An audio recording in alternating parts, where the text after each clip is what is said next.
So, hello there everyone and welcome, it is Niran here, and today it is time for yet another episode of our Internazionale career mode here on FIFA 17. Today, of course, we've got another 3 games for you, and again, I realise it's been quite some time, but I am really trying to make this a more regular series for you guys. In the background already, we're getting involved in some stuff, we've got some training, and then I'll show you what's going to be happening in today's episode. But in terms of things that have already happened, the first thing is that Jason Vargas, our young Chilean winger, he is up to an 80 rating already, so some really good development for him. Let's take a look though at what's going to be happening in today's episode. So when it comes to November, we've only got 2 games of it left, so those will be the first 2 of the 3 games in this episode, and the first of which is a Serie A game against Genoa, followed by a European tie against Atletico Madrid. I believe that's the 5th tie of the group stages, so a good result in that, and I think we can possibly progress already with a game to spare. And then the final game of the episode is going to be a very tricky one up against Roma. Also, last time I messed up a little bit with the face cam. It's my first attempt at doing face cam, so I guess it's understandable. I left it on the screen whilst I was doing the tables, so you guys couldn't see what points we were actually on. I've taken that off now, and you'll be able to see that we are top of the table. I think it's based on like sort of head-to-heads rather than goal difference in Serie A, because we have a inferior goal difference, but we're ahead of Napoli, who are second on 26 points as well. Then it's Sassuolo, Udinese, Bologna, and Roma, who we face in the final game of today's episode in P6. Juventus, very bad start to the season, and for Milan as well. They're 11th and 12th only. So your player of the episode for the last one was a Gabigol, or otherwise known as Gabriel, our Brazilian striker. Really good performance from him in the last episode, scoring some goals and just playing generally very, very well indeed. And that means that he'll be playing in every single game as a reward of today's episode. So then it is time for today's first game of the episode, and it could be a bit of a tricky one in Serie A against Genoa, who are 8th in the league at the moment. Could be a little bit unpredictable. We don't know what Genoa we're going to get. It might be a very good one, or it might not be a great one. In terms of the side, obviously Gabriel is up front. He was the player of the episode from last time, so he has to start this game. But in terms of major changes, there's only really 2. That's Jason Vargas, who comes in for Ivan Perisic, and Ever Banega, who said he wanted to start the game. We're giving him a chance, and we're replacing Vincent Cosiello with the Argentinian. It'll definitely be a difficult game because Genoa, with that man there, Mattia Perin, have got the best defence in the league. They've only conceded 7 goals, which is only matched by the team in second being Napoli, so it's going to be difficult to break them down, basically. Over towards Jason Vargas, back towards Banega, in towards Brozovic, but he sliced that one wide. Now to Rafik Zeknini, who's clearly signed for Genoa in this game. He's a good player as well. We're going to have to watch out for him. Decent strike as well on his right foot, but always going wide from the Norwegian. Here's how Mario. We've got a chance here to break a little bit quicker, but again, Genoa just get back so quickly. It's understandable as to why they've got such a good defensive record.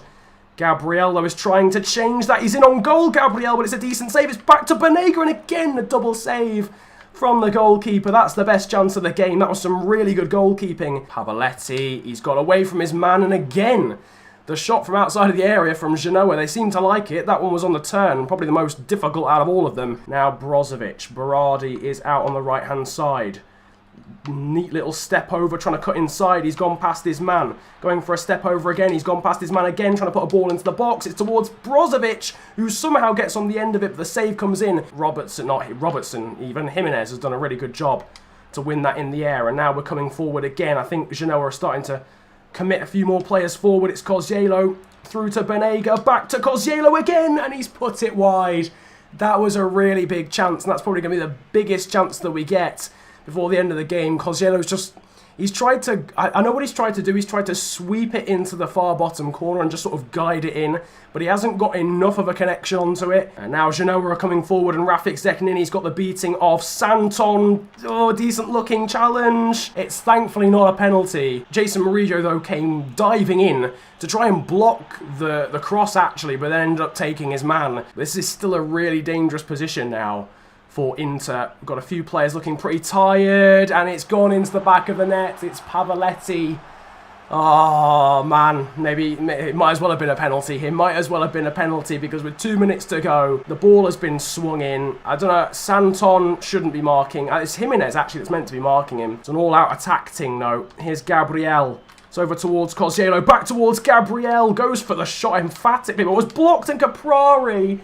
Oh, Caprari blocks the clearance.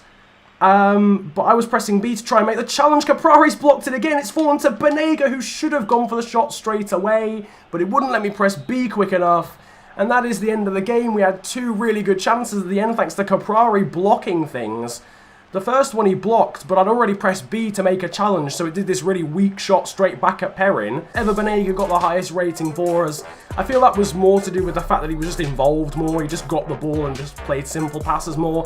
He didn't seem... He wasn't Cosiello. It wasn't the same having Banega as an attacking mid. Decent ratings, though, for Jimenez, who was pretty solid at the back, apart from letting his man score the winning header. It's at this point I really wish this was a non-face cam video, because I'm dying, and I could have recorded without a shirt on if I wasn't recording face cam. This is horrendous. It's time for game 2, then, of this episode, and it's against Atletico Madrid in the Champions League. This is probably going to be the toughest game of the episode, and we've just lost against Genoa, so I don't have high hopes for this one, especially when we've got a bit of a weakened side playing. There's a few fatigue issues within the squad for this one, so it's going to be a bit of a tricky one. There's a lot of changes. Perisic, Cosiello and Caprari are back into the side. Moses Ogier comes in for Brozovic, who's too tired, and Yao Guy comes in at right back, even though he's a centre back for Davide Santon, because we don't actually have another right back. It might help, it might not, but Atletico haven't got Jan Oblak in goal. They've actually got Edison in goal, who has a slightly lower potential. The rest of the side, though, for Atletico is still very good. Here's Yannick Ferreira Carrasco. Good shot at the near post, good save even at the near post from Samir Handanovic, and already Yao Guy is struggling to deal with the quality of this Atletico front line, which includes the likes of Antoine Griezmann and Yannick Ferreira Carrasco, which is going to be a massive struggle. Speaking of Griezmann, it's going to be him with the corner, should be headed away, and is by Jimenez, who of course used to play for Atletico, so that's going to be an interesting dynamic in this game. Here's Moses Ogier into Cosiello, who's the furthest man forward at the moment, but he's got his defensive midfielder partner, Moses Ogier, bursting forward. It's going to be Ogier on his own. Decent shot, good save with the feet by Edison, and it doesn't quite fall, unfortunately, to Vincent Cosiello, but good effort from Ogier. We're going forward here, though, with João Mario, now into Gabriel. Back to João Mario again, that's over to Cosiello, back to João Mario with the shot. The save comes in from Edison, though. Perisic is going to put that one towards the near post. Gabriel will try and flick it on. It's towards Jimenez. And Jimenez scores. I don't want him to celebrate, but I don't know what the no celebration thing is. Oh, my God, he's dabbed. That's the worst possible thing he could have done. That's the worst one he could have done. But forget about the dab. Forget about the atrocious dab that came afterwards. Jimenez, the centre-half, has scored. Oh, we've got a replay of it. Oh, I feel so bad. Jimenez has scored against his former side here to give us a 1-0 lead. Right, here comes Villa. He's escaped the challenge, though, of how Mario goes for the shot. Oh, my God. He was just allowed to run through, because I didn't quite know which defender to use to try and stop him, because he was running at some pace. The shot was a blistering one. Here comes Caprari now. Can he get away? No, he can't. He's absolutely crunched by Godin. He's utterly crunched. Caprari's down injured. It's no real surprise. And that is the end of Gianluca Caprari's game. That's a massive shame for Caprari, to be honest with you. He's a very good player, and that was, I mean, you could tell. That was a really... It was a good challenge. He's got the ball. Nothing wrong with it, but it was very, very aggressive. Here's Griezmann out wide towards Saul. Can Yao Guy win that in the air? He does. Very nicely done from the youngster playing out of position. And then how Mario decides to play the worst through ball in all history, but Yao Guy comes back and wins it. Moses Ogier, who's been pretty solid in this game. To be fair, haven't seen him put a foot wrong so far. Perisic looking for the decent pass through to Cosiello. Fortunately, he's been stopped there by Godin. Now it's into Moses Ogier with the shot. Jesus, what an effort from Moses Ogier. It's Kondogbia now to Ogier. Jovetic just off the bench. Cosiello. Oh, that's a nice ball to take 2 defenders out of the game. To Perisic, back to Vincent Cosiello with a curling effort, and it's just over the bar. That was a really good finesse effort, but just a little bit too much weight on it. Good passing towards Griezmann. That's now through towards Koke, who's turned his man, and he's put it in at the near post. For goodness sake, it's 1-1. We should be leading this game. still. We should be about 3-0 up with the chances that we've had. And Koke has turned some... Well, to be fair, Griezmann went past Murillo too easily. And Jimenez, who scored the goal for us, has been turned too easily by Koke. And Handanovic has been beaten too easily at the near post. So it's just a combination of just being easy. Basically, you're cheap hookers is what I'm trying to tell you. Anyway, regardless of that, I think this game works though in the sense that Atletico will still chuck players forward in terms of trying to win the game, so it might still find them quite open, and that is the case because Kozielo has got Berardi here, and it's 2-1 after just 2 minutes of Atletico equalising. They've committed defensive suicide, and Domenico Berardi gives us the lead back with 5 minutes of this game to go. I was literally just saying they might leave themselves open still in the pursuit of a winner. That's exactly what they've done. And Domenico Berardi has punished him with, I believe, his first goal of his career at Internazionale. And a great time to get it as well. Edison comes out and claims, but that should be the end now of the game. And it is. It's a 2-1 victory for us thanks to a goal from Domenico Berardi late on. And we qualify for the knockout stages of the Champions League as group winners as well. And it's Vincent Kozielo who gets man of the match. Unsurprising, really did pull the strings himself. Gabriel and João Mario were pulling out some amazing passing play during the course of the game. Ivan Perisic gets an 8.3. I think he got an assist somewhere. And obviously the man who scored the first goal for us, Jimenez, gets an 8.4. And fair play to Yao Gai as well. He struggled in the first sort of 20 minutes of the game, but really became a solid right back as it progressed, and he gets an 8.1. Injury news. And there's a lot of it. We've got Christian Ansaldi, who's now back from his injury, so he's been out for ages. I think he's been out with a training injury since like the first month that we joined, so he's finally back now. Some more good news, our German striker, who we didn't sign, but signed by the AI of Inter from Borussia Mönchengladbach.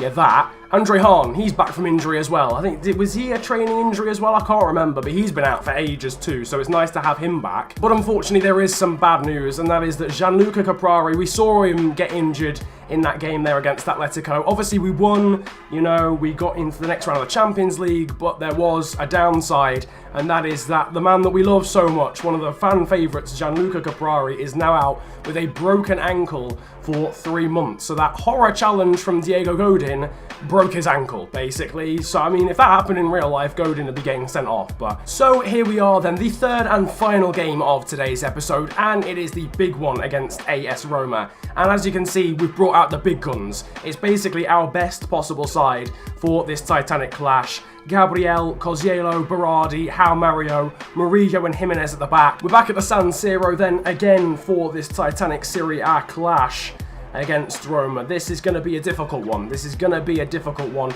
Roma aren't necessarily right at the top of the table. It's Napoli actually who lead now after our loss against Genoa, so we've got to try and catch them back up. Here come Roma. The ball through towards Diego Perotti. He was clean through. Why has he sprayed that out wide? It's a good ball over to Mo Salah. And now back towards the box. It's not been cleared away. It's going to fall to Perotti. Back to Salah again. Life-saving challenge. Life-saving challenge there from Brozovic. And it's just about been saved as well by Handanovic. That's Brozovic. Now into Perisic. Back towards Brozovic again. Lovely back heel. And now to Perisic. Deflects over the bar. Oh my god. That would have been like the goal of the series since joining Inter. Oh my god. That back heel from Brozovic was amazing. We've got a replay here of the Roma chance, but that was a good chance as well. Deflected just over the bar as well. Emerson down the line. That's a really good ball as well to Stefan El Shaarawy here on the left-hand side. Outside of the boot, cross in. And Jimenez, if you would mind clearing it away and not towards your own goal, that'd be satisfactory, thank you. And now we can try and counter. Berardi, though, is challenged by the ridiculously pacey Florenzi. And now it's Paredes getting some space. It's hit the post. It looks as if it was going wide. The challenge comes in on Brozovic, but we have managed to hold on just about. Now into Kozielo, who's going forward. Now to Gabriel. The run being made in behind by Berardi. Can he slot it past the goalkeeper? It's straight to Alisson. And it remains 0-0. It's nodded down though to Brozovic. Now into Gabriel, what a great touch into Berardi. Again takes a touch and then blasts it past the goalkeeper. And Berardi, after not scoring for however many episodes of this series that we've had, scores 2 in 2 games. It's like London buses, you wait so long for one and then he blasts two in at almost the same time. We had the chance with Berardi the first time, it got cleared away. I don't know what Florenzi is doing, sticking out a leg when it's going on the ground, literally. Now Alessandro Florenzi is a very good free kick taker, so we should probably be a little bit worried here. He's got it over the wall, it's deflected off Robertson. What a save from Samir Handanovic. That is special, that is ridiculous from the Slovenian. I don't know what Robertson's trying to do, but he's managed to adjust himself and somehow palm it over the bar. I don't know how he's managed to save that. Into the near post towards Florenzi, who's more and more getting involved in the game, but it's a poor pass from him. Now to Perisic, can he poke that through towards Gabriel? He can. Now to Kozielo. Domenico Berardi's in acres of space. Right, Domenico, I'm sorry, mate, but you need to score this. And he has. It's 2-0. It's a brace for Domenico Berardi. And suddenly, he's got 3 goals in 2 games. This is utterly outrageous from Berardi. He goes over to celebrate with Rodrigo Palacio, and we are 2-0 up right on the edge of half-time. That then is the break. 45 minutes are gone, and the ref blows up half-time just after that goal goes in. Very good 45 minutes. Domenico Berardi shaking his head. I don't know why. Maybe he thinks he could have had a hat-trick in that first half, but he's doing a very good job. Very good performance from him in this episode overall. He scored 75% of our goals in this episode. Just deep that for a second. Florenzi turning Robertson. Now into Fred, man-like, but God, just Jimenez. Jimenez and Murillo is probably the best centre-back partnership I've ever used. And now here comes Kozielo. Perisic now into How Mario. That's towards Gabriel. He can turn really easily, but he blasts it wide. It's a P-roller. And it's a pretty poor effort, actually, because he was under a little bit of pressure, but he turned his man so easily. I think... Was that Rudiger? Down the line, this is El Shaarawy, who's now on a booking and he's lost the ball. Santon again. Just defensively, we've been really good in this game. Really, really good, especially in this second half. Here's Kozielo, nice turn from him. Back to Palacio, back to Kozielo, in towards Moses Auger. Decent effort, but a comfortable save from Alisson. Now here's Andrew Robertson bursting down the wing. He's been shoved off it by the defender. Andre Hahn, though, into Auger, back to Robertson again. Here's Palacio, now to Berardi. Moses Auger is running on in behind. It's Moses Auger. Again, the save from Alisson. How many times have we seen Moses Auger getting forward in this episode? That is the end of the game, and it is a 2-0. Was it 2-0? I can't even remember. Was it 2-0? And once again, it is Vincent Kozielo who gets man of the match despite 2 goals for Domenico Berardi. 9.4 rating for him, 9 rating for the Italian winger, and an 8.4 rating for Marcelo Brozovic. Gabriel gets an 8.8 as well as Davide Santon, who gets an 8.3. That entire back four was incredible all the way through the game. So here is the table then at the end of this episode, and Napoli are top at the moment by 1 point. They're on 30